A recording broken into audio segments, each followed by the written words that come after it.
दोस्तों, इस बात के लिए हमारे आगे बीच दीदी बरखा जो उपस्थित हैं, हम सभी उनसे निवेदन करते हैं कि वो आए, मंच पर और संवाद स्थापित करें। उनके लिए विषय है आओ चले योग की ओर, जो साहब कई किताब रचित है और कुछ जिज्ञासाएं आई हैं उन भाइयों वालों की, उन जिज्ञासाओं का समाधान की हम चाहेंगे कि बरखाने से गुजारता है दुआएं मन तक और हम सबों से सीधा संवाद स्थापित करें।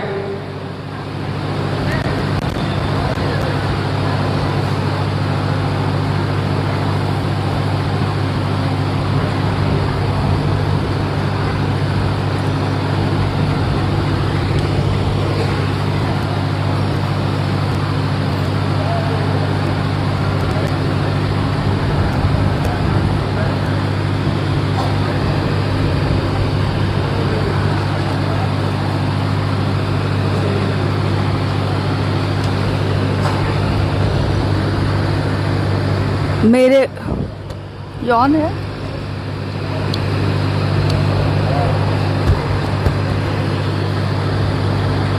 ठीक है, आवाज कम है।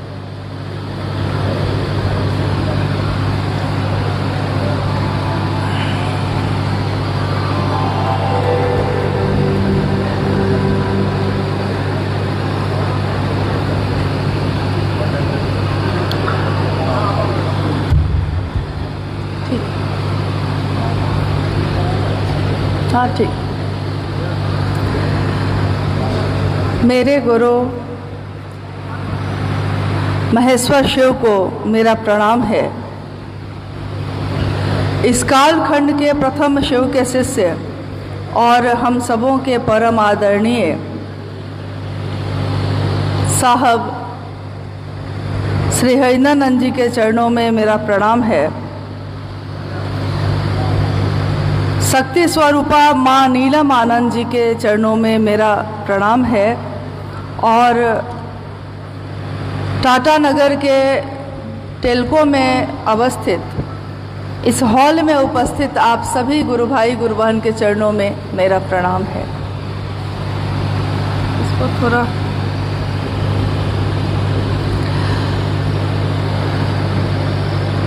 शायद आप लोगों में से ज़्यादातर लोग जानते होंगे कि हिंदी तिथि के अनुसार आज का जो दिन है वो नाग पंचमी का है। सावन चल रहा है, महादेव का तो पल प्रतिपल होता है, लेकिन इस मौसम में थोड़ी ज़्यादा याद आ जाती है उनकी। और सोमवारी भी है, यानी बहुत सारी चीज़ें एक जगह इकट्ठी हो गई हैं। और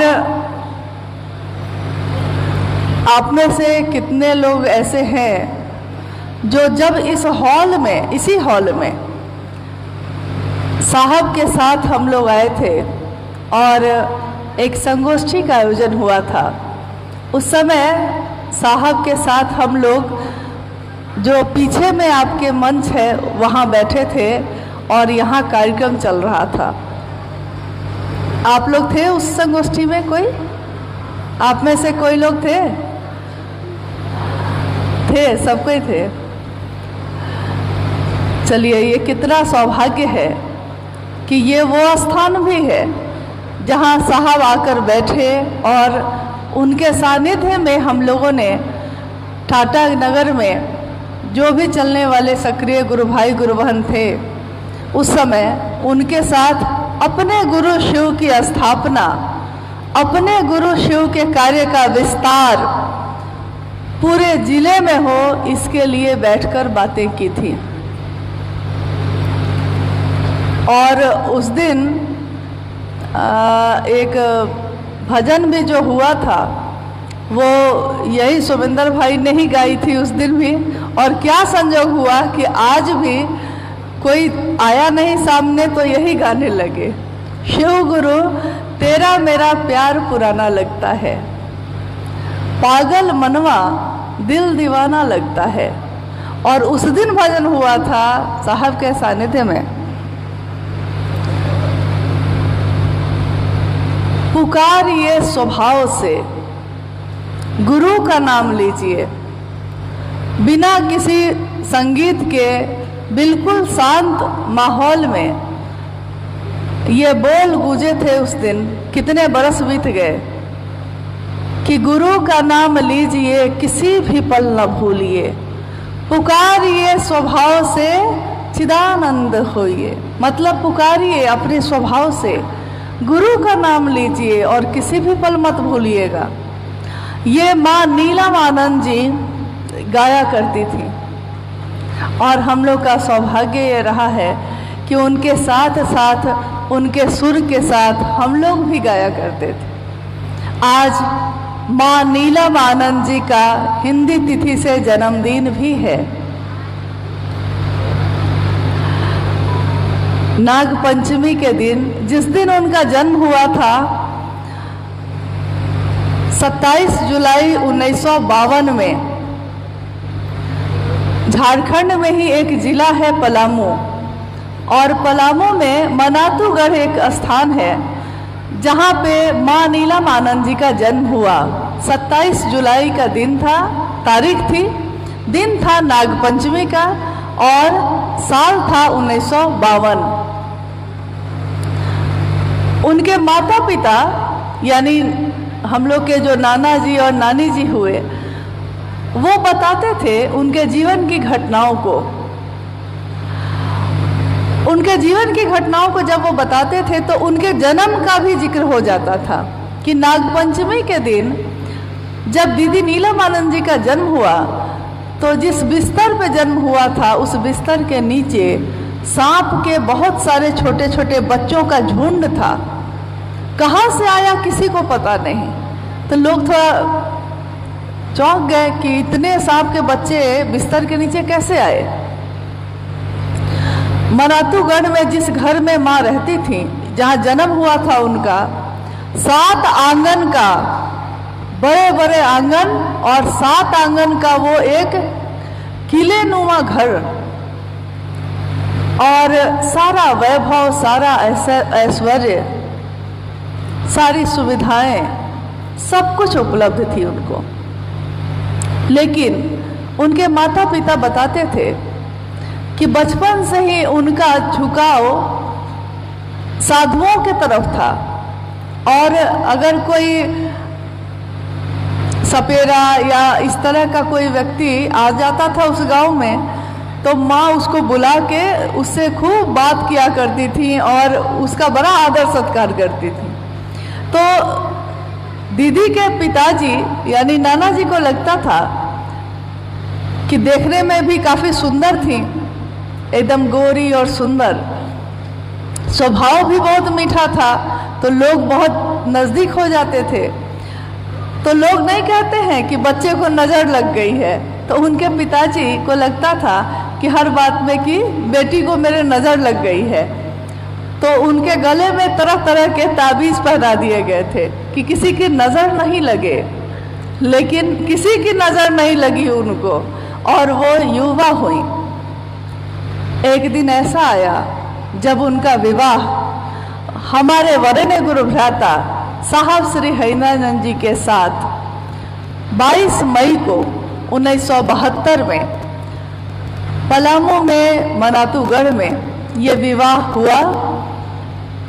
और उसके बाद उन्होंने पति के रूप में एक ऐसे शिव शिष्य को पाया जो अभी तक गुरु की तलाश में भटक रहे थे, क्योंकि 1972 तक में साहब के गुरु शिव नहीं हुए थे, लेकिन वो गुरु की तलाश में भटक रहे थे।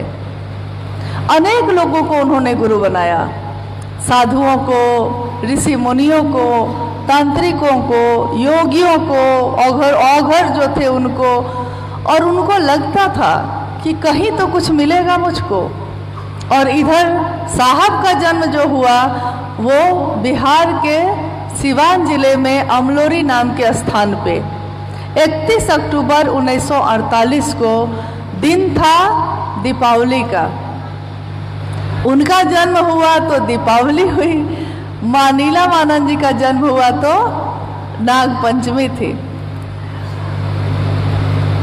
और कैसे देखिए, शिव और शक्ति का जब मिलन होता है तो क्या होता है। गुरु की तलाश में साहब का जीवन भटक रहा था। उनके पिता सोचते थे कि मेरा बेटा बर्बाद हो गया, हमारा बच्चा भी अगर शमशान जाने लगे, साधुओं के पीछे घूमने लगे तो हमको भी लगेगा ऐसा कि बच्चा मेरा बर्बाद हो गया, पता नहीं अब क्या होगा इसके जीवन का। और इनके पिताजी जो थे वो शिक्षा विभाग के डायरेक्टर थे। उस समय बिहार और झारखंड तो एक ही था, मतलब ये आपका टाटा भी तो बिहार ही में था, सब बिहार ही था। तो उनके पिताजी जो एजुकेशन डायरेक्टर थे उनका तबादला होता रहता था जगह जगह। साहब की पढ़ाई भी चल रही थी। अपने भाई बहन में पहले पुत्र अपने पिता के, 4 भाई बहन ये रहे, 2 भाई 2 बहन, जिसमें सबसे बड़े पुत्र साहब हरिंद्रानंद जी रहे। पिता ने इनको नाम दिया हरिंद्रानंद और इनका जीवन आगे बढ़ता रहा। एक तरफ माँ नीलमानंद जी का जन्म हुआ, उनकी परवरिश हो रही है जंगल और पहाड़ों में, और एक तरफ साहब हरिंद्रानंद जी का जन्म हुआ, उनकी परवरिश का माहौल बिल्कुल उल्टा था। उनकी परवरिश एक ऐसे घर में हो रही थी जिसमें शिक्षा का बोलबाला था। स्वाभाविक है, कोई मास्टर भी अगर घर में होता है तो उस घर के सारे बच्चे पढ़ाई में ही लगे रहते हैं, क्योंकि अगर पिता शिक्षक हैं तो वो कहते हैं कि पढ़ो, नहीं तो अच्छा रिजल्ट नहीं आएगा तो लोग हम पे हंसेंगे, लोग कहेंगे कि दूसरे को पढ़ाते हैं और अपना बच्चा कैसा हो गया। और साहब के पिताजी तो एजुकेशन डायरेक्टर थे, उनके ऊपर तो और बड़ा भार था। तो वो कहते थे कि बरकू, वो अपने पुत्र को बरकू कहते थे, तो कहते थे बरकू ना पढ़िहन तब बाद के जो भाई बहन बा, होता नहीं है कि बाद में जो छोटे भाई बहन है उस पर क्या असर पड़ेगा। और जो रोज शमशान साधना करते हों और दिन में स्कूल कॉलेज जाते हों, हर समय उनका रिजल्ट, उनका जो परीक्षा होती थी उसका परिणाम हमेशा अच्छा रहा, अच्छे नंबरों से पास करते रहे।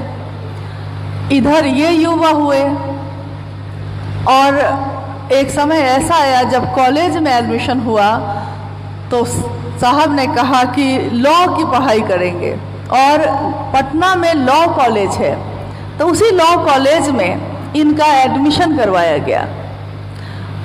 ये समय वही समय चल रहा था जब उनका विवाह हुआ था माँ नीलमानंद जी से, और वो मनातू जाती आती रहती थी। साहब के पिताजी फिर उसके बाद कुछ समय के बाद चले गए मुजफ्फरपुर, और इस बीच में साहब हरिंद्रानंद जी जब 1974 में मुजफ्फरपुर आते जाते थे और पटना में रहते थे, पटना लॉ कॉलेज में पढ़ते थे, दिन में क्लास करते थे और शाम में शमशान की साधना के लिए आरा के लिए ट्रेन पकड़ लेते थे। रात में शमशान की साधना करते थे, लौटते थे, फिर सुबह क्लास करते थे। सारे लोगों को लगता था कि अब ये कुछ नहीं कर पाएंगे, लेकिन पहली परीक्षा में ही विवाह हुआ। उसके कुछ समय के बाद ही पहली परीक्षा में ये डिप्टी कलेक्टर बन गए, और डिप्टी कलेक्टर बनने के बाद इनकी पोस्टिंग विभिन्न जगहों पे हुई। इन्होंने पहली चिट्ठी लिखी माँ नीलमानंद जी को, जो मनातू में थी, और उस चिट्ठी में साहब हरिंद्रानंद जी ने लिखा कि नीलम, मैंने शिव को अपना गुरु बना लिया है, तुम भी बना लो। माँ नीलमानंद जी को जब ये पत्र मिला वहाँ मनातू में, तो उनके मन को बहुत खुशी हुई। उनको लगा कि मेरे पति जो अभी गुरु की तलाश में भटक रहे थे, आखिर इनके जीवन को एक ठौर मिला, एक शांति मिली, महादेव मिले गुरु के रूप में। साहब बताते हैं कि जब 1974 में वो नवंबर का महीना था और वो शमशान में तन्हा अकेले बैठे थे, उन्होंने बहुत निराश मन से अपने जीवन के गुजरे हुए वर्षों की तरफ देखा। उन्होंने देखा कि पिछले 14 वर्षों से मैं लगातार किसी न किसी को अपना गुरु मान रहा हूँ, लेकिन हर जगह धोखा है, हर जगह वो नहीं मिला जिसकी तलाश है मुझको। उन्होंने निराश मन से, थक कर, हार कर, हताश मन से सोचा कि लोग कहते हैं कि गुरु भगवान होते हैं। उन्होंने सोचा कि वही भगवान गुरु क्यों नहीं है। जब हमारे साथ भी ऐसा होता है, हमारे जीवन में जिस पे भी हम विश्वास करते हैं, जब वो साथ छोड़ता है, लंबे समय तक साथ चलता है और कभी भी साथ छोड़ देता है, जब साथ छोड़ता है तो हमारा मन दुखी होता है। हम सोचते हैं दूसरा सहारा होगा, वो भी साथ छोड़ देता है। जब सारे सहारे छूट जाते हैं, तब हमको याद आता है महादेव का दरवाजा। तब हमको याद आता है कि महादेव के सिवा अब कोई मेरा नहीं है। उस दिन युवा हरिंद्रानंद जी के मन में ये बात कौन थी कि जब गुरु भगवान होते हैं तो वही भगवान गुरु क्यों नहीं है। और मात्र इतना ही सोचकर, उनको पता भी नहीं था कि शिव गुरु का काम करते भी हैं कि नहीं करते हैं। हम आज पूछते हैं कि भगवान शिव को ही गुरु क्यों बनाए, लेकिन जिस दिन उन्होंने गुरु बनाया था, न तो उनके मन में कोई श्रद्धा थी, न विश्वास था, संशय ही संशय था, शंका थी कि क्या पता सारे गुरुओं ने तो धोखा दिया है, ये महादेव को हम गुरु माने हैं, महादेव भी साथ देंगे या नहीं देंगे। और महादेव तो शरीर में है नहीं, तो वो हमको ज्ञान देंगे कैसे। यही सोचकर वो अपने जीवन में आगे भी बढ़ते रहे, महादेव को विचारों में ही गुरु माने रहे। डिप्टी कलेक्टर भी हो गए, जगह जगह पोस्टिंग भी होनी शुरू हो गई। और इन्होंने और मां नीलम आनंद जी ने अगले 8 वर्षों तक लोगों से नहीं कहा कि शिव गुरु हैं, क्योंकि इनको खुद ही विश्वास नहीं था कि गुरु तो मान लिया है, लेकिन गुरु के रूप में ये ज्ञान देंगे, इसका विश्वास नहीं था। आने वाले 8 वर्षों में साहब हरिंद्रानंद जी के जीवन में इतनी चमत्कारिक घटनाएं हुई कि घटनाओं को अभी भी पूरा लिखा नहीं जा सका है। असंख्य घटनाएं हुई, उसमें से कुछ घटनाओं का जिक्र एक किताब जो लिखी गई अनविल आखर, उसमें किया गया है, मुख्य मुख्य घटनाओं को। लेकिन असंख्य घटनाएं अभी भी बची हुई हैं, जिनको हम लोग मतलब इस पे कोशिश होगी कि इसको भी लिखा जाए, ताकि लोग जान सके कि क्या हुआ। अभी पिछले कुछ समय से जो यात्रा हम लोग की चल रही है लगातार, उसमें चूँकि आप टाटा के रहने वाले लोग हैं और मैंने देखा है कि टाटा और सरायकेला दोनों जिला एक दूसरे से मिला जुला है। साहब 2004 से जब भी रांची आते थे, पटना से भी, पटना में रहते थे तब भी, देवघर में रहते थे तब भी, उस समय यहाँ पे हर जगह कहीं कहीं पे गुरु कार्य शुरू हुआ था। थोड़े थोड़े लोग थे, लेकिन उन लोगों से ही बात करके हम लोग बुलाते थे कि साहब आए हुए हैं, रांची आपको नज़दीक पड़ेगा तो आके मिल लीजिए। यहाँ से लोग जाते थे, साहब से मिल के लौटते थे। और साहब की यात्रा भी बहुत बार टाटा और सरायकेला में हुई है। मुझे लगता है कि आप में से बहुत लोग अक्सर मिला किए हैं साहब से, अक्सर आप मिले हैं उनसे। हम ये सोच सकते हैं कि क्या कारण था, क्योंकि बहुत ऐसी जगह थी जहां लोग चाहते थे कि साहब आए और साहब वहां नहीं जा रहे थे। और कुछ जगह ऐसी थी जैसे पलामू, साहब हमेशा जाने के लिए तैयार रहते थे, टाटा सरायकेला हमेशा जाने के लिए तैयार हो जाते थे। तो हम लोग को लगता था कि क्या कारण है ऐसा। मैंने ये देखा है उनके मन को जितना ही जाना है, मैंने ये देखा है कि जहाँ के लोग महादेव का काम बहुत अच्छे मन से करना शुरू करते हैं, साहब अपनी पूरी मदद उन लोगों को देते थे, इसके लिए कि मेरे गुरु का काम होगा, ये लोग कम से कम खड़े हैं, मेरी अगर मदद मिल गई तो महादेव का काम यहाँ बढ़ जाएगा। इसके कारण उन्होंने अपने जीवन में अपने सुख आराम को नहीं देखा, लोगों से मिलते रहे, लोगों को प्रेरित करते रहे। और 1980 के दशक से जो ये काम शुरू हुआ, अनवरत चल रहा है, सो चल ही रहा है। अभी थोड़ी देर पहले एक व्यक्ति ने मुझसे पूछा कि क्या साहब के शिवलीन होने के बाद महादेव का काम धीमा हो गया है।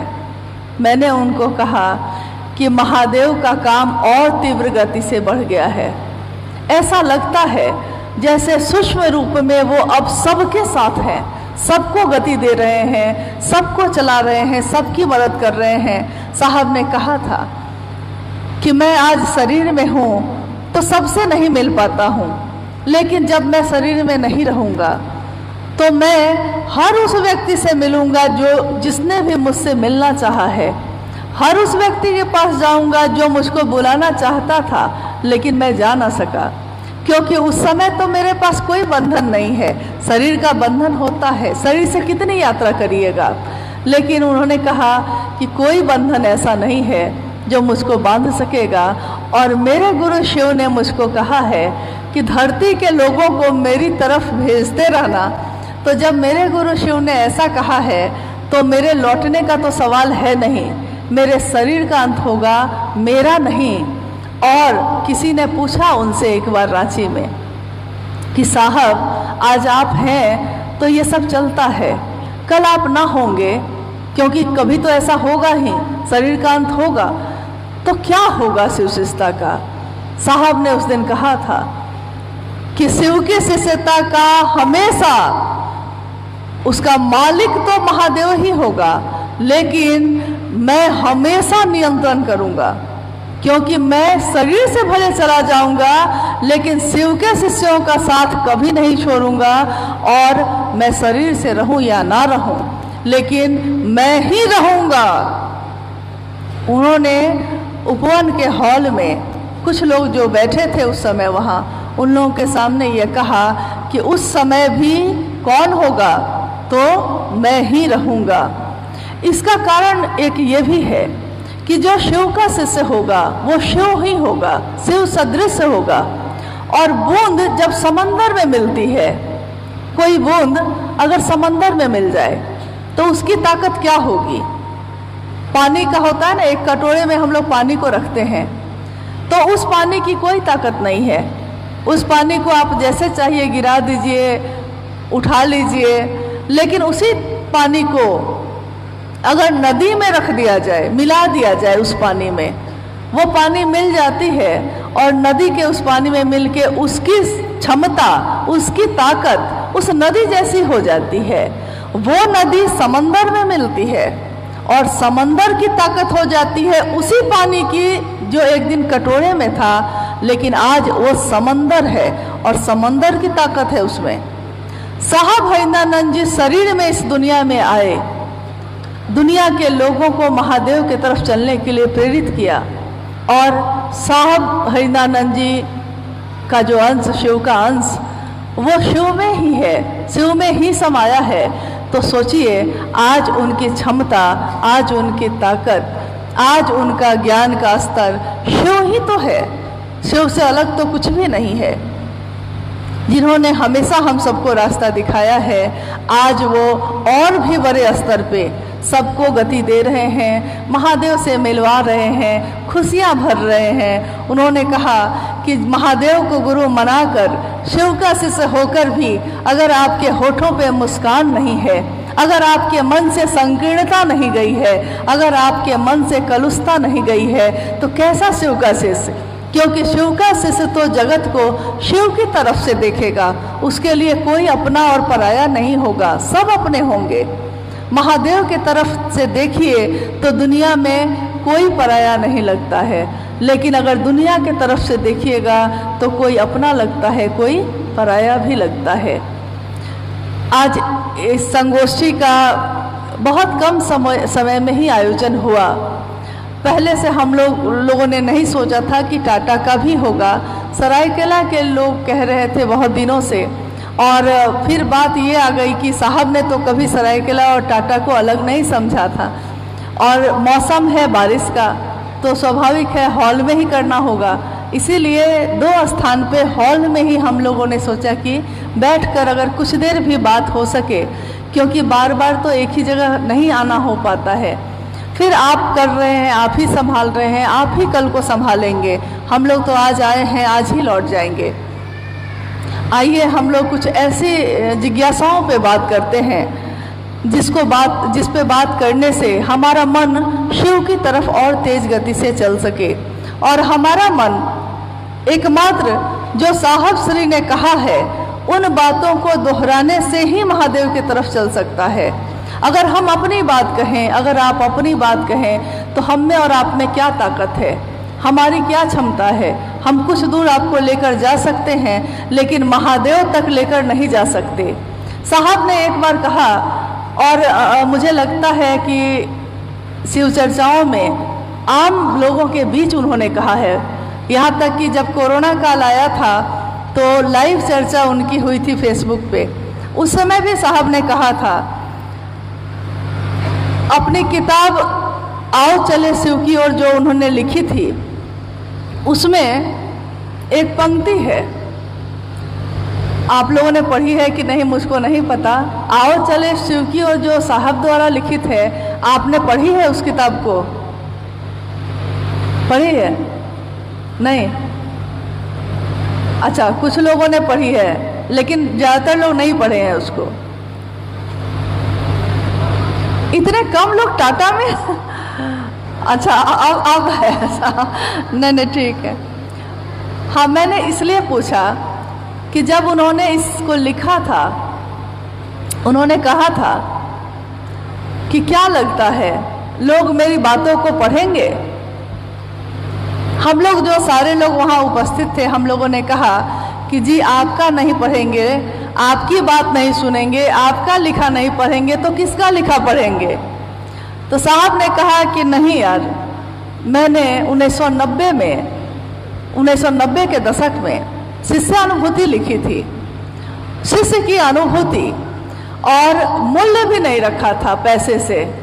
मूल्य मैंने उसका रखा था आपका शिव शिष्य होना। आपने देखा होगा शिष्यानुभूति किताब जो छोटी सी है, छपने में पैसे लगते हैं, बांटने में पैसे लगते हैं, लेकिन साहब ने उस किताब के बदले में पैसा कभी मूल्य लिखवाया ही नहीं कभी। और उन्होंने कहा भी ये कि शिष्यानुभूति का मूल्य हमेशा यही रहेगा, आपका शिव शिष्य होना। लेकिन अब है कि दुनिया है, लौकिकता है, और हर चीज़ में पैसे लगते हैं। तो जब यह किताब छपी तो स्वाभाविक है कि इसमें कुछ पैसे लगे, तो इसका मूल्य एक रखा गया, आओ चले शिव की ओर का।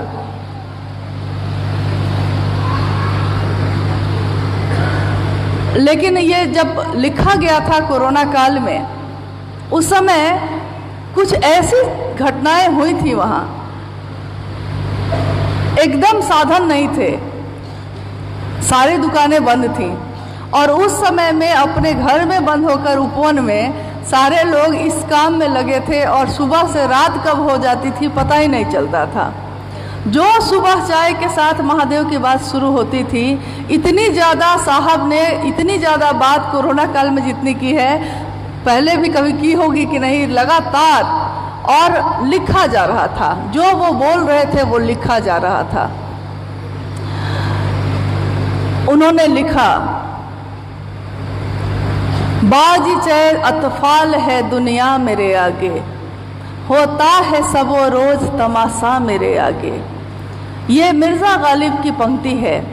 मिर्ज़ा गालिब बहुत पहले हुए और उनके लिखी हुई चीज़ों को लोग पढ़ते हैं।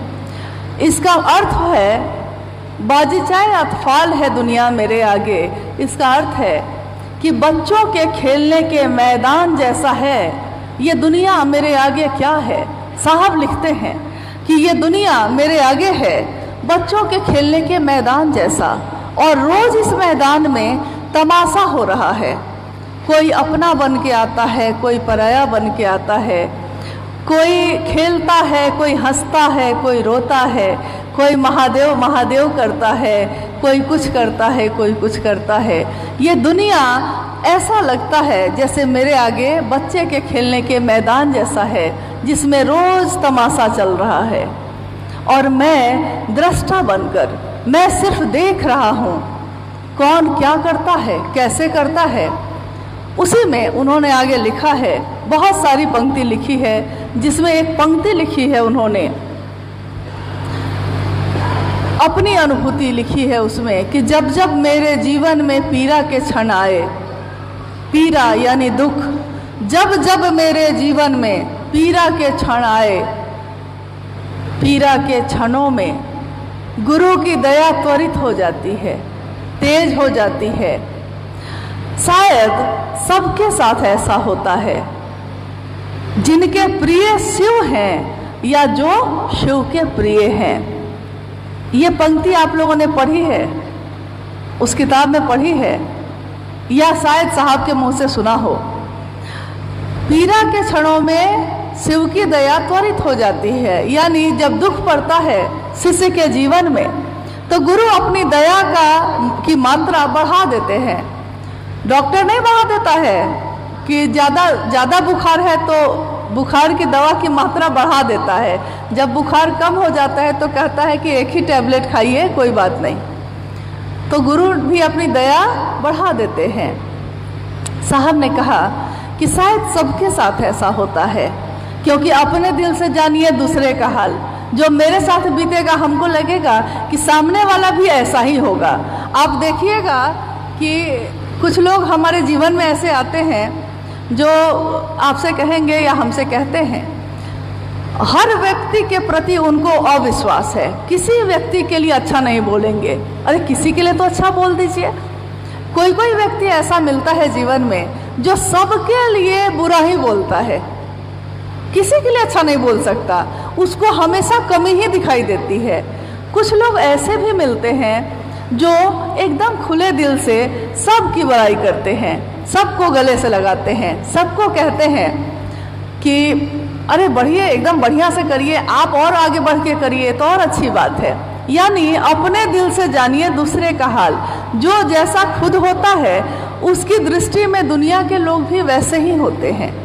तो साहब ने लिखा है शायद सबके साथ ऐसा होता है, क्योंकि उन्होंने जाना है कि मेरे गुरु ने ऐसा किया है, तो जो जो शिव के तरफ बढ़ेगा शायद सबके साथ ऐसा होगा।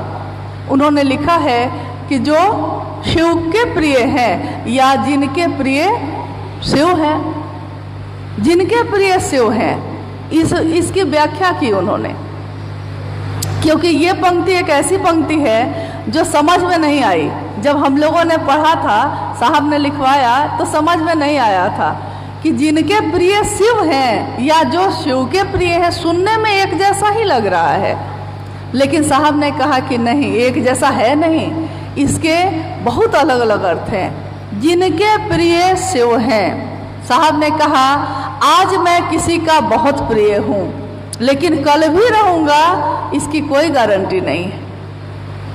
आज किसी के लिए महादेव के सिवा कोई अच्छा नहीं है। साहब ने कहा कि मेरे साथ इतने लोग चले, और उन्होंने जब चर्चा करने के लिए मंच पे गए तो उन्होंने ऐसी चर्चा की कि जब वो उतर के आए तो साहब ने उनको कहा कि आपने आज जो चर्चा की है जिस भाव से, मैं भी इतने अच्छे भाव से नहीं बोल सकता हूँ। साहब ही कह रहे हैं, लेकिन साहब ने कहा कि आज वो कहाँ गए कुछ पता नहीं है, कल जो हमेशा मिले आज कहाँ गए कुछ पता नहीं, क्योंकि प्रियता बदल गई। बहुत सारे कारण हो सकते हैं। हो सकता है आपके मन के अनुकूल अगर हम नहीं चल रहे हैं तो हम आपको बुरे लगेंगे, स्वाभाविक है। साहब ने कहा कि मैं सबके मन के अनुकूल नहीं चलता हूँ तो लोगों के लिए मैं अप्रिय हो जाता हूँ। वैसे ही महादेव के पास हम अपनी कामनाएं लेकर जाते हैं, अपना डिमांड लेकर जाते हैं, पूरी हो गई तो अच्छा है, महादेव तुम बहुत अच्छे हो, जब तक पूरी हो रही है बहुत अच्छे हो। किसी दिन नहीं पूरी हुई है तो महादेव को गुरु मानने से कोई फायदा नहीं है।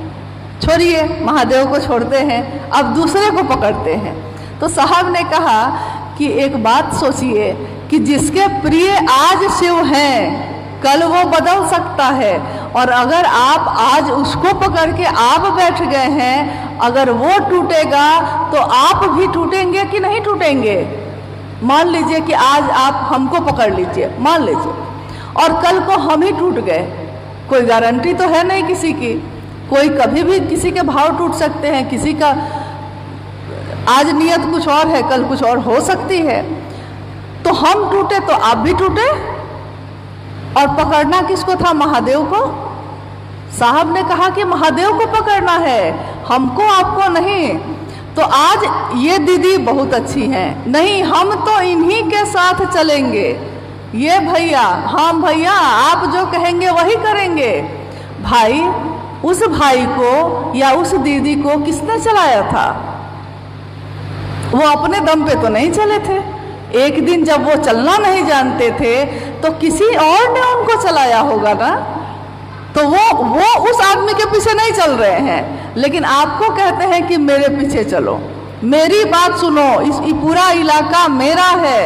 साहब ने कहा एक बार चर्चा में, और ये चर्चा वीडियो उपलब्ध है यूट्यूब पे, सुनिएगा।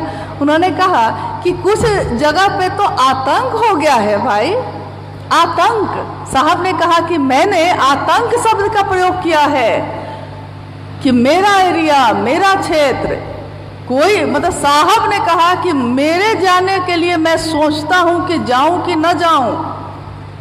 ये हाल हो गया। ये है शिव की शिष्यता।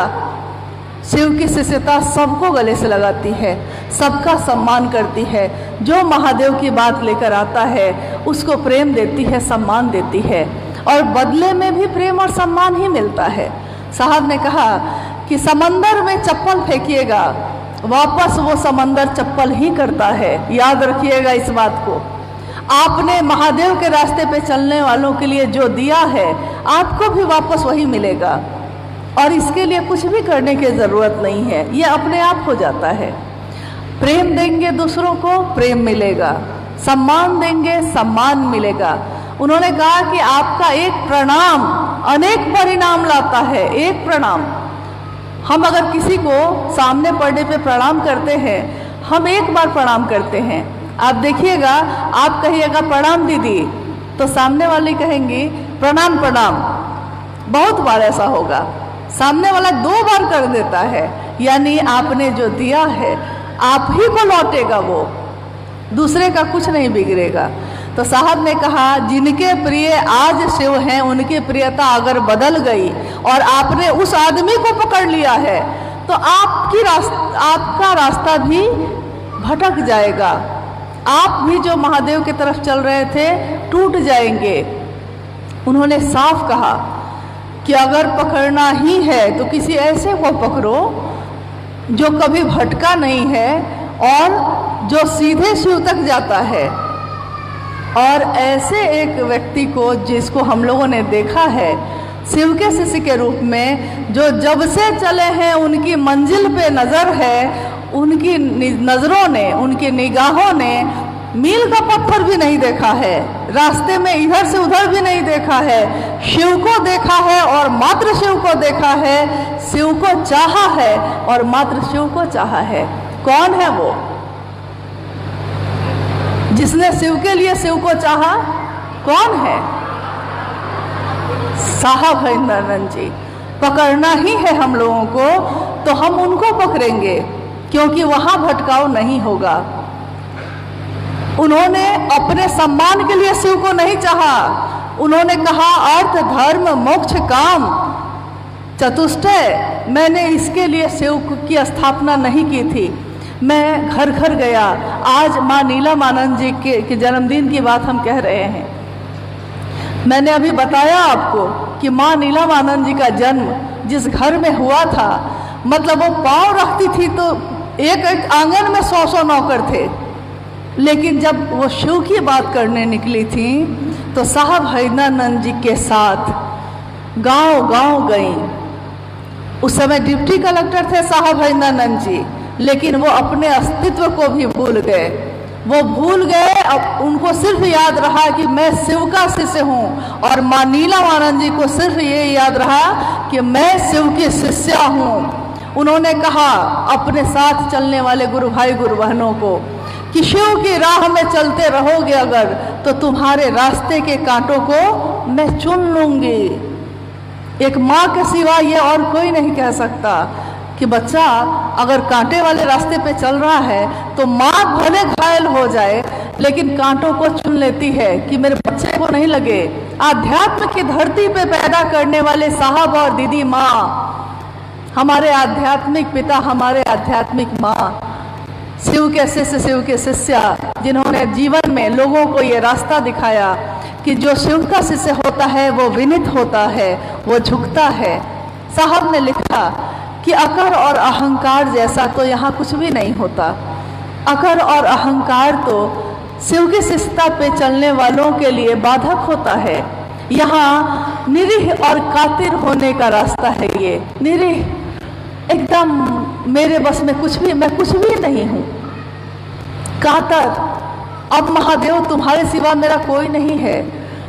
कातर जो होगा, निरीह जो होगा, वो सबके आगे हाथ जोड़ेगा अपने महादेव के लिए। उन्होंने कहा मखमल जैसा मुलायम होने की विधा है शिव की शिष्यता।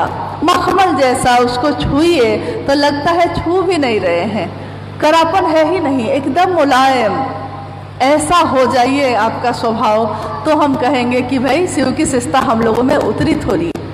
उन्होंने कहा, दूसरी पंक्ति जो थी, जिनके जो शिव के प्रिय हैं, उसमें उन्होंने कहा जो शिव का ही प्रिय हो जाएगा, शिव ने ही जिसको पकड़ लिया है, उसकी प्रियता कभी नहीं बदलेगी। वो चाहे आपको दिखे या ना दिखे, उसकी प्रियता नहीं बदलती। कुछ लोगों ने पूछा कि साहब हम ऐसा क्या करें कि शिव के प्रिय हो जाए, हम ऐसा क्या करें कि शिव के प्रिय हो जाए, क्योंकि मेरे गुरु आज शिव मुझको प्रिय हैं, लेकिन मेरी ताकत क्या है, टूट जाएंगे तो क्या होगा। लेकिन अगर शिव ने पकड़ लिया है तो वो टूटने नहीं देंगे, थाम लेंगे। लेकिन ये होगा कैसे?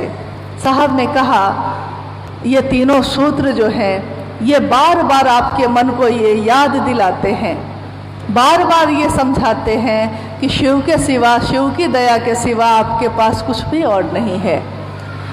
उन्होंने कहा कि इतना महादेव महादेव कर लो, इतना महादेव महादेव करो कि महादेव ही ढूंढने लगे कि ये कौन है मेरा दीवाना, ये कौन है मेरा आशिक जो केवल मेरा ही नाम लेता है।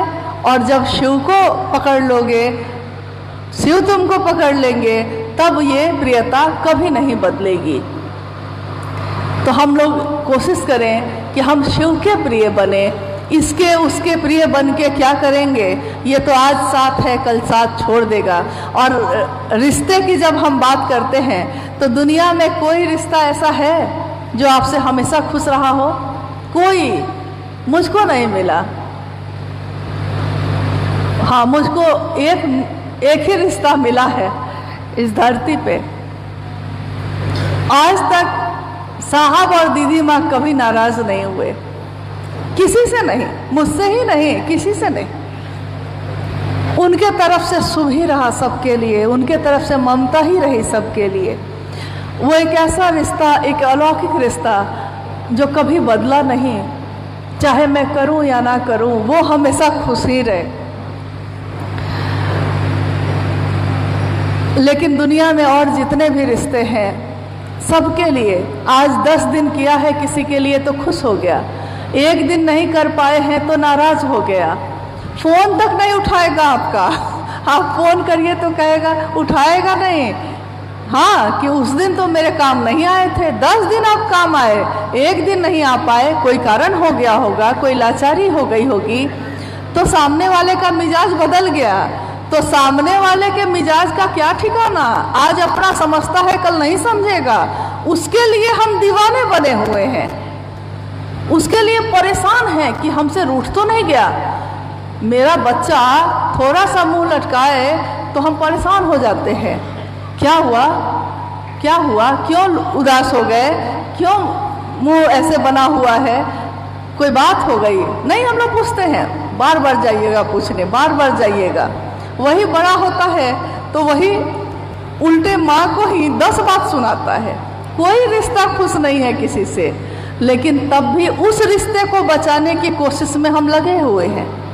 महादेव जो कल्याण स्वरूप है, जो विश्व मूर्ति है, उनके सिवा कोई अपना नहीं है। वो शुभ ही शुभ करते हैं हम लोगों का, लेकिन उनके लिए हम लोग चिंतित नहीं हैं कि मेरे महादेव हमसे खुश रहेंगे कि नहीं। हम उसके लिए क्या कर रहे हैं, उसके लिए खुश नहीं हैं। तो थोड़ी चिंता हम लोगों को महादेव की भी करनी चाहिए। अगर वो खुश रहेंगे तो दुनिया में तो सारी चीज़ें ऐसे ही ठीक हो जाती हैं।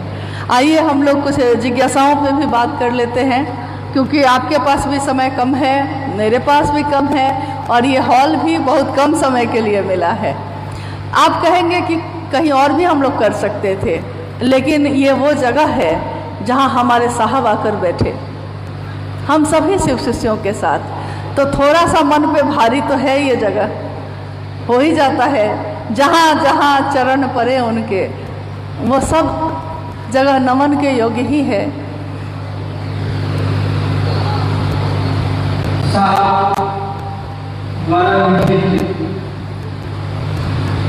पुस्तक आओ चले शिव की ओर, शिव का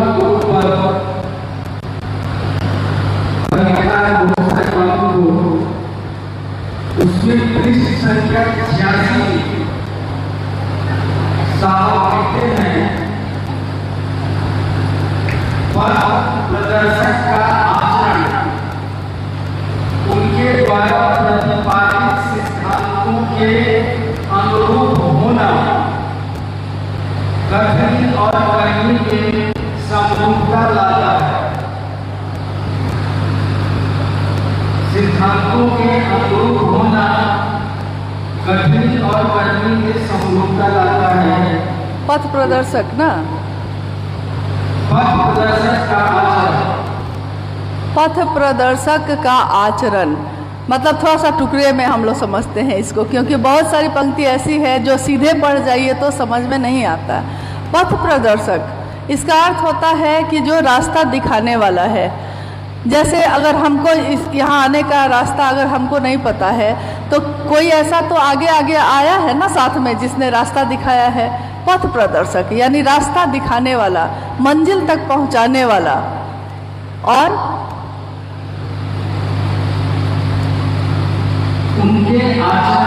उनका आचरण हाँ प्रतिपादित सिद्धांत और सिद्धांत के अनुरूप होना, हाँ कथनी और करनी में समरूपता दिखाता है। पथ प्रदर्शक कौन है हमारे?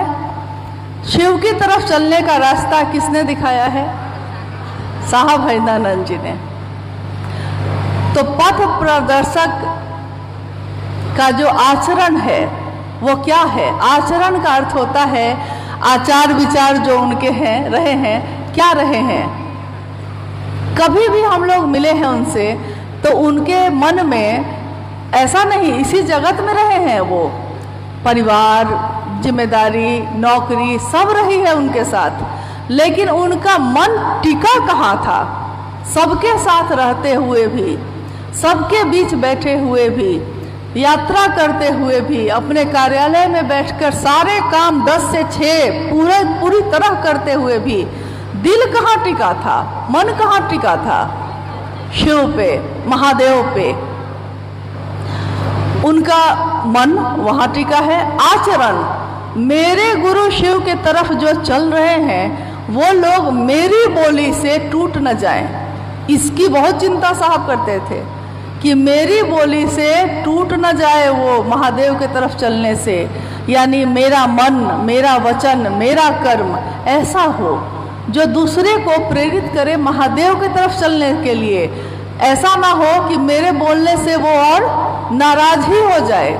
क्योंकि मान लीजिए कि अगर हम 10 साल के शिव शिष्य हैं, किसी ने अभी अभी शिव शिष्यता में चलना शुरू किया है, अब हम उसको दिखाने लगे एकदम, हम अगर उसको दिखाने लगे कि तुम क्या बात करोगी हमसे, तुम क्या मतलब जानती हो, हमसे ज़्यादा जानती हो, हमसे ज़्यादा साहब के साथ रही हो, हमसे ज़्यादा महादेव की बात की हो, अगर हम उसको ये समझाने में लग जाएंगे तो वो जुड़ेगा कि टूटेगा? क्या होगा? जुड़ेगा तो नहीं, वो सोचेगा कि भाई प्रणाम, आप ही बड़े बने रहिए, साहब तो बड़े न बने, बाकी कुछ लोग बन गए, आप ही बड़े बने रहिए, हम अपने ही घर में ठीक हैं। वो चलने वाला था महादेव के तरफ, टूट गया। आप दूसरे की बात करते हैं। बहुत पहले, बहुत साल पहले कुछ गुरु भाई लोग आए थे साहब के घर पे, सबको चाय दी जा रही थी। नहीं होता है, घर पे लोग आते हैं तो हम लोग चाय तो पिलाते ही हैं, चाय बिस्किट कुछ देते हैं, तो चाय दी जा रही थी। एक गुरु भाई जो थे उसमें छूट गए गलती से। बहुत लोग थे जो बांट रहा था, गलती से छूट गया तो मांग लेते, अपना ही तो घर था, छूट गए थे तो मांग लेते। लेकिन वो अहंकार मांगने नहीं देता है। मांगेंगे हम, हाँ तो हम मांगेंगे कैसे, मांगने नहीं देता है। नतीजा ये हुआ कि सारे लोग चाय पी लिए, बातचीत हो गई, चले गए।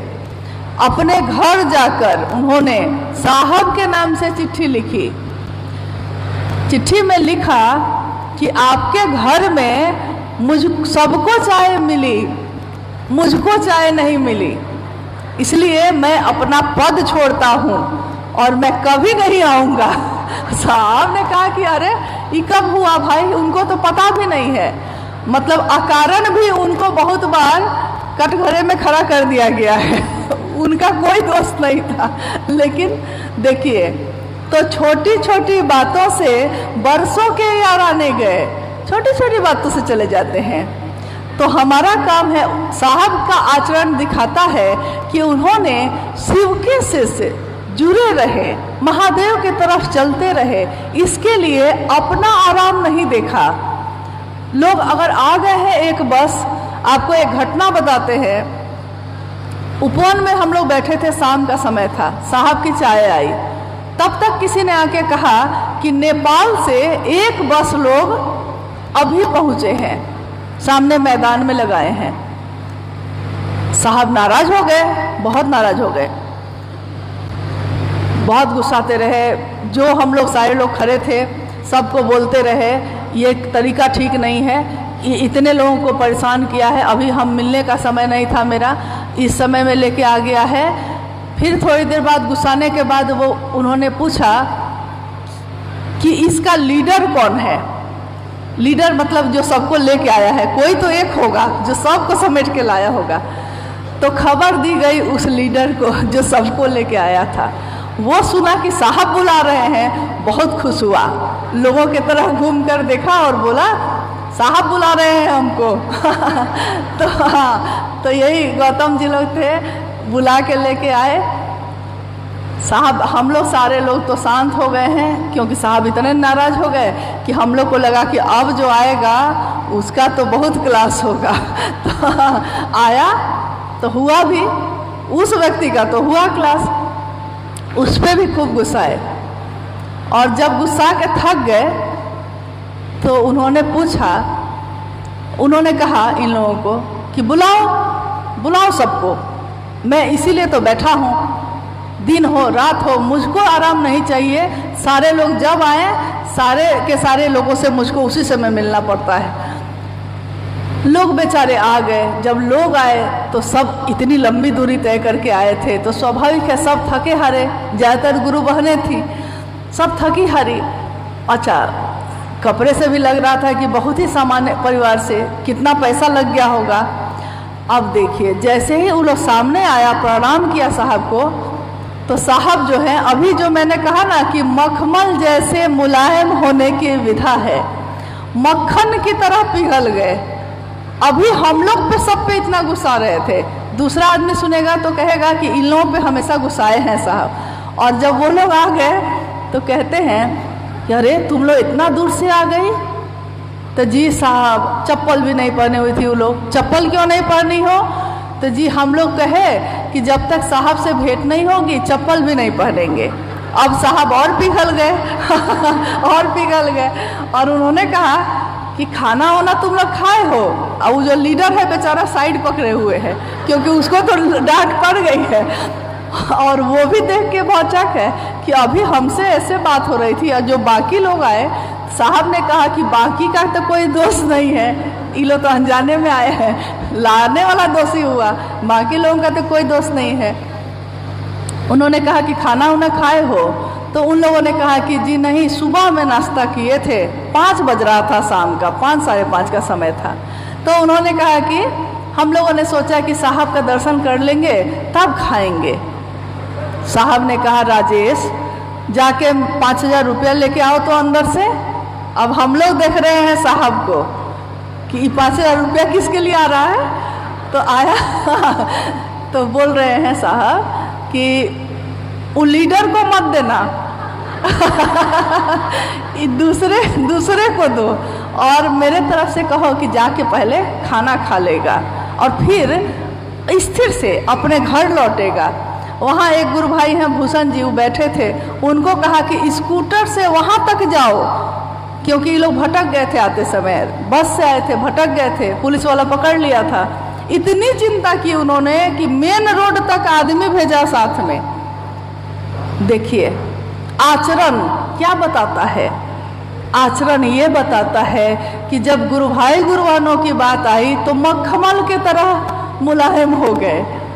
ऊपर से नारियल जैसे कड़ा होता है और अंदर एकदम ही मुलायम होता है, वैसे ही उनका आचरण रहा है हमेशा। अभी आपने वो पंक्ति पढ़ी, पथ प्रदर्शक के आचरण, जो आचरण है उनका, उनके द्वारा बनाए गए जो सिद्धांत प्रतिपादित किए गए, सिद्धांत यानी एक ऐसी बात जो हम सबों के लिए समान रूप से है। क्या है वो? शुरुआत इससे की उन्होंने, हर व्यक्ति को एक ही बात कही है। साहब हरिनंदन जी ने कभी अपनी बात नहीं बदली, उन्होंने सभी को एक ही बात कही कि मेरे गुरु शिव हैं, तुम्हारे भी अपने गुरु हो सकते हैं। और इसको करने के लिए 3 सूत्रों का सहारा लो। साहब ने कहा कि जब मैंने शिव को गुरु बनाया था तो मेरे पास कोई सूत्र नहीं थे, मुझको मेरा पथ प्रदर्शक उस समय कोई दिखाई नहीं दे रहा था, कोई बताने वाला नहीं था, मैं भटक रहा था अंधेरे में। साहब ने कहा कि मैं रातों को रोया करता था, फूट फूट कर रोता था। मेरे घर के लोग कहते थे कि विक्षिप्त हो गया है, ये पागल हो गया है, अकारण रोता रहता है बैठ के। और साहब कहते थे कि मेरी स्थिति ये थी कि मुझको चारों तरफ अंधेरा दिखता था, कुछ भी दिखाई नहीं देता था। तो उन्होंने कहा कि जो मेरे जीवन के साथ घटा, जो मेरे जीवन में हुआ, वो मैं नहीं चाहता कि आपके जीवन में हो। मैं चाहता हूँ कि आपका रास्ता ऐसे दिखा दूँ ताकि आपके मन में, आपके जीवन में अंधेरा नहीं छाए, आपको रास्ता दिखता रहे। इसके लिए उन्होंने 3 सूत्र दिए, 3 सूत्र जो हमारे मन को शिव की तरफ ले जाने की विधा है। पहला सूत्र भी मन ही मन करने की विधा है, हे शिव आप मेरे गुरु हैं, मैं आपका शिष्य हूँ, मुझ शिष्य पर दया करिए। दूसरा सूत्र भी, जब तक मन शिव के घेरे में नहीं होगा, न हम चर्चा कर सकेंगे, न आप सुन सकेंगे, न आप कर सकेंगे, न हम सुन सकेंगे। यानी शिव की चर्चा, परिचर्चा तभी होती है जब हम दोनों का मन महादेव के घेरे में हो, मन। और तीसरा सूत्र भी है कि जिसमें उन्होंने कहा कि मन ही आपका प्रणाम करता है किसी को, तो महादेव को भी तो प्रणाम मन ही करेगा। और महादेव को इसी किताब में उन्होंने इसके बारे में लिखा है कि गुरु दक्षिणा की भी व्याख्या है उसमें, और प्रणाम की भी, कि आपके द्वारा किया हुआ भाव प्रणाम निश्चल मन से, निष्काम मन से, जो कि बहुत कठिन है। हम इंसान हैं, हमारे प्रणाम करने के पीछे भी कोई ना कोई कामना होती है, लेकिन उन्होंने कहा कि निश्चल मन से किया हुआ भाव प्रणाम गुरु के प्रति कृतज्ञता है। और गुरु के प्रति कृतज्ञता ही गुरु की दक्षिणा है। तो उनके आचरण ने हम लोगों को ये सिखाया है और उनके बनाए हुए सिद्धांत ने उन्होंने साफ साफ कहा है कि कभी भी लोगों को खुद से मत जोड़ना, महादेव की चर्चा करना और वहाँ से चल देना, महादेव की बात करना और उसको छोड़ दो, फ्री छोड़ो, नहीं छोड़ोगे तो वो नहीं चल सकेगा। जैसे मैंने तुमको छोड़ा है तुम भी दूसरे को जोड़ोगे और छोड़ोगे महादेव के लिए। महादेव गुरु हैं, न तो मैं हूँ न तो आप हैं। हम सोचते हैं कि 4 आदमी जो है ठीक नहीं चल रहा है, हम समझाएंगे ना तो समझ जाएगा। लेकिन साहब ने कहा कि अगर तुमको लगता है कि वो विभ्रमित है, भटक गया है, समझा दो, नहीं समझता है महादेव पे छोड़ दो। गुरु कौन है? महादेव है। तो समझा भी लेंगे महादेव खुद, और आप छोड़ते हैं तो देखते होंगे कि मामला अपने आप ठीक हो जाता है। लेकिन जब तक हम समझा रहे हैं नहीं समझ में आता है। यही है। दूसरी चीज ऐसा है, साहब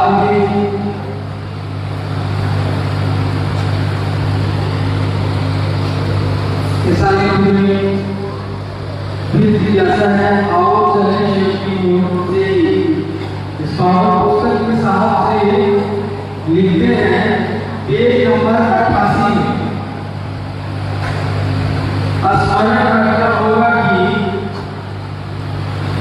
स्मरण रखना होगा कि शिव केवल नाम के नहीं अपितु काम के गुरु हैं।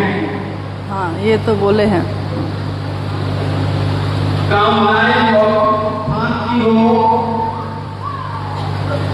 अथवा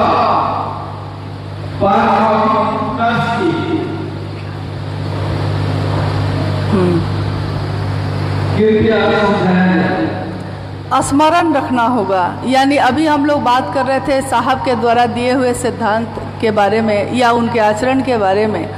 उन्होंने कहा है कि स्मरण रखना होगा, यानी मन में हमेशा आपके, स्मरण का अर्थ होता है जो चलता रहे, आपको अच्छी यादें आती रहे, उसकी याद आती रहे वो बात कि महादेव जो हैं सिर्फ नाम के गुरु नहीं हैं, काम के गुरु हैं। चाहे वो आपके आध्यात्मिक जो लौकिक कामनाएं हैं उसकी या आध्यात्मिक उत्कर्ष है उसका। लौकिक कामनाएं यानी दुख है तो किसके पास जाएंगे? ये हमारा दोस्त तो नहीं है। महादेव के सिवा हम किसको कहें? अगर हमको कोई कष्ट है तो हम किसके पास जाएं, किससे बात करें? महादेव के सिवा तो कोई नहीं है। तो अगर कष्ट लेकर हम जा रहे हैं महादेव के पास तो हमारा दोष नहीं है, लेकिन ये लौकिक कामनाएं जिसमें कष्ट भी है और सुखी होने के लिए भी है कि मनोकामना मांगते हैं कि मेरे बच्चे का एडमिशन हो जाए, मेरे पति की नौकरी हो जाए, घर बनवा लेते तो शिव चर्चा करेंगे, यानी कि मनोकामनाएं भी हम मांगते हैं। इसमें हमारा कोई दोष नहीं है। ये हम महादेव मेरे हैं तो किसके पास जाएंगे? हर बात के लिए तो उसी के पास जाएंगे। आध्यात्मिक उत्कर्ष के लिए, यानी कि अध्यात्म कहा जाता है मैं कौन हूँ, कहाँ से आया, मेरी यात्रा क्या है, मेरे अंदर जो जीवात्मा है उसका विज्ञान क्या है, कहाँ से आया कहाँ को जाएगा, इसी की खोज शुरू की थी साहब ने। तो आध्यात्म यानी अपने को जानने का विज्ञान। आध्यात्मिक उत्कर्ष, जब हम अपने को जानेंगे उसका उत्कर्ष क्या होगा, चरमोत्कर्ष क्या होगा, सर्वोत्तम पक्ष क्या होगा किसी का? शिव हो जाना। शिव हो जाना ही ना चरमोत्कर्ष होगा किसी जीव का। सबसे अच्छा वो क्या हो सकता है? तो शिव हो जाना, साहब ने कहा। लौकिक कामनाएं लेकर हम जाते हैं, इसमें कोई दिक्कत नहीं है, लेकिन इसी में आगे साहब ने लिखा है कि आप इन कामनाओं को लेकर जाते हैं, लेकिन शिव का ज्ञान हमारे आपके मन के जीवन में, जो इंसान जो जीवन में है उसके जीवन के उद्देश्य का परिमार्जन करते हैं और शुभ्र और चिन्मय स्वरूप देते हैं। साहब की लिखी हुई पंक्ति है ये। शिव का ज्ञान, जब हम महादेव की बात करते हैं, हम महादेव के लिए तीनों सूत्र जब करते हैं, यह कृतज्ञता हुई। अपने लिए करते हैं तो है वो तीनों सूत्र, लेकिन वो कृतज्ञता नहीं हुई। महादेव के लिए जब कर रहे हैं तो कृतज्ञता हुई, और जब महादेव के लिए करेंगे तो हमारे मन में महादेव महादेव ज़्यादा होगा, स्वाभाविक है। शिव का उतरा ज्ञान जीवन का चरम उत्कर्ष क्या है, जीवन का सबसे बड़ा उद्देश्य क्या है, इसका परिमार्जन करता है। कैसे? जैसे साहब के जीवन में हुआ, उन्होंने शिव को गुरु माना था। आपने सुना होगा कि 8-9 साल की उम्र में उन्होंने एक घटना देखी थी कि एक खरी का एक व्यक्ति ने जमीन पे पटका और वो सांप में बदल गया। ये घबराकर चीख पड़े। तो उस व्यक्ति ने कहा कि बउआ कुछ नहीं। फिर से सांप जो है खरीका में बदल गया। देखिए, उस घटना को देखकर साहब ने कहा कि मैं बालक था, मेरे मन में एक इच्छा पैदा हुई कि मैं भी चमत्कार सीखूंगा, कि मैं भी चमत्कार सीखने के लिए गुरु की तलाश करूंगा। और इसी के लिए उन्होंने शुरू इसके लिए की थी। लेकिन शिव ने जो ज्ञान दिया, उन्होंने धीरे धीरे उस बच्चे को, उस बालक हरिंद्रानंद जी को युवावस्था होते होते ये समझा दिया कि तुम्हारी चाहत, तुम्हारी जरूरत, तुम्हारा लक्ष्य मेरे सिवा और कोई नहीं है। यानी शिव ने समझा दिया कि शिव के सिवा कुछ भी नहीं है। इसीलिए साहब ने पहला सूत्र दिया है, शिव से दया मांगना। उन्होंने कहा कि शिव से दया मांगना, शिव के दया के सिवा यहाँ कुछ भी नहीं है। ये पूजा, ये कर्मकांड, ये जल, ये उपवास, ये साधना, उपासना, मंत्रों का जप, ये सारे निरर्थक हैं अगर शिव की दया ना हो। शिव की दया है तो ये कुछ भी बिना कुछ किए ही सब कुछ होने लगता है। बस महादेव महादेव करने से ही भोला भोला करते हैं और सब कुछ हो जाता है। ये कैसे होता है? साहब ने कहा कि मेरे मन ने ये समझ लिया कि इस चमत्कार से या दुनिया में बड़ी से बड़ी चीज हो जाएगी, उससे मेरा जीवन नहीं चलेगा। मेरे जीवन का सबसे बड़ा उद्देश्य क्या है? मेरे गुरु शिव। तो उन्होंने कहा कि शिव का ज्ञान हमारे जीवन के उद्देश्य का परिमार्जन करता है और शुभ्र और चिन्मय स्वरूप देता है। शुभ्र मतलब होता है प्रकाश, सफेद प्रकाश। एक होता है शुभ और अशुभ, लेकिन एक होता है शुभ्र। शुभ्र मतलब होता है एक ऐसा प्रकाश, एक ऐसा दुधिया प्रकाश जो चिन्मय ज्ञान से रोशन हो। चिन्मय यानी जो ईश्वर की तरफ ले जाने का संपूर्ण ज्ञान जिसमें हो, वैसा प्रकाश, वैसा रूप देता है, शुभ्र और चिन्मय स्वरूप देता है शिव का ज्ञान। तो उन्होंने अपने तरफ से दुनिया के लोगों के लिए हर वो बात कह दी है, हर वो बात लिख दी है जो उनके गुरु से उनको प्राप्त हुआ। आज तक के इतिहास में ऐसा नहीं हुआ कभी। गुरु से प्राप्त किया लोगों ने, लेकिन सिर्फ अपने लिए किया। दुनिया में देना है ये विधा नहीं आई थी हम लोगों को। साहब ने कहा जब उदार चित्त वाले लोग शिव के से जन दुनिया के लिए होते हैं, दुनिया के लिए, सब अपने हैं, सबको गले से लगाते हैं, सब अपना बंधु है, यहाँ कोई पराया नहीं। मेरा भाई भी तो मेरे मन के अनुकूल नहीं चलता, मेरा बच्चा भी मेरे मन के अनुकूल नहीं चलता, लेकिन क्या हम उसके साथ प्रेम पूर्ण ढंग से घर में रहते हैं कि नहीं रहते हैं? रहते हैं ना। घर में 4 आदमी हैं, 4 आदमी की अलग अलग विचार है, 4 आदमी की पसंद नापसंद अलग अलग है, लेकिन मेरा है, मेरा अपना है। तो घर में हम लोग उसके बावजूद हंस के रह जाते हैं। बच्चा रूठता है तो मना लेते हैं, पति गुस्सा गए हैं तो मना लेते हैं, पत्नी रूठ गई है तो शॉपिंग करा देते हैं, मतलब मना देते हैं, उसको मना लेते हैं। किस लिए? कि घर सुंदर बना रहे, घर का माहौल अच्छा बना रहे। हमारे हम जो गुरु भाई गुरु बहन का रिश्ता है हम लोगों का, शिव शिष्यों का परिवार, ये माँ नीलमानंद जी की कल्पना थी, ये उनका सपना था। ये शब्द जो है शिव शिष्य परिवार शब्द संस्था में बाद में बना है, लेकिन माँ नीलमानंद जी ने कहा था कि ये शिव शिष्य परिवार है, शिव गुरु है इसके मुखिया, और सब परिवार जो है सदस्य हैं शिव शिष्य हैं, इसलिए एक ही गुरु है, इसलिए हम सब आपस में गुरु भाई गुरु बहन हैं। और इसके कारण ये परिवार आज इतना विशाल है कि इस परिवार में करोड़ों लोग हैं सदस्य। अब सोचिए 4 आदमी में तो हम लोग परेशान रहते हैं, लेकिन जब करोड़ों की संख्या में परिवार है तब क्या होगा? स्वाभाविक है, प्रेम भी होगा, गुस्सा भी होगा, जलन भी होगी, घृणा भी होगा, मारपीट भी होगा और गलबहिया भी होगी, लेकिन रहेंगे साथ ही, अलग नहीं होंगे। मतलब छोटी छोटी चीज़ों को अगर हम क्षमा कर सकते हैं एक दूसरे के लिए अपना समझकर, जाने दो अपना ही तो था, कह दिया तो कह दिया, नहीं आया मिलने कोई बात नहीं, उसकी ये समझ है, मेरी समझ जो गुरु ने दी है मुझको उसके अनुसार काम करना है। रहना सबके साथ है, अच्छे से रहना है, लेकिन साहब ने कहा कि स्मरण रहे हमेशा कि रहिए सबके साथ, लेकिन बनिए सिर्फ शिव का, शिव के सिवा फिर किसी का साथ मन से मत लीजिएगा, क्योंकि वो छोड़ेगा पकड़ेगा, छोड़ेगा पकड़ेगा, लेकिन महादेव कभी नहीं छोड़ेगा। टाटा की ये संगोष्ठी, ये बैठक जो आज हम सबों का सौभाग्य है कि इस स्थान पे है, माँ दीदी नीलमानंद जी के जन्मदिन के शुभ अवसर पे है। अवसर तो अपने आप ही ये बन गया, हाँ महादेव का है दिन, तो हर महादेव का है, लेकिन नागपंचमी भी है, जो उनके गले का हार है वो भी है। सब अच्छा ही अच्छा है, अच्छा है तब भी, एक दिन अच्छा ना भी होगा तब भी। मेरे गुरु शिव हैं, आपके गुरु शिव हैं, वो तो रहेंगे ही रहेंगे।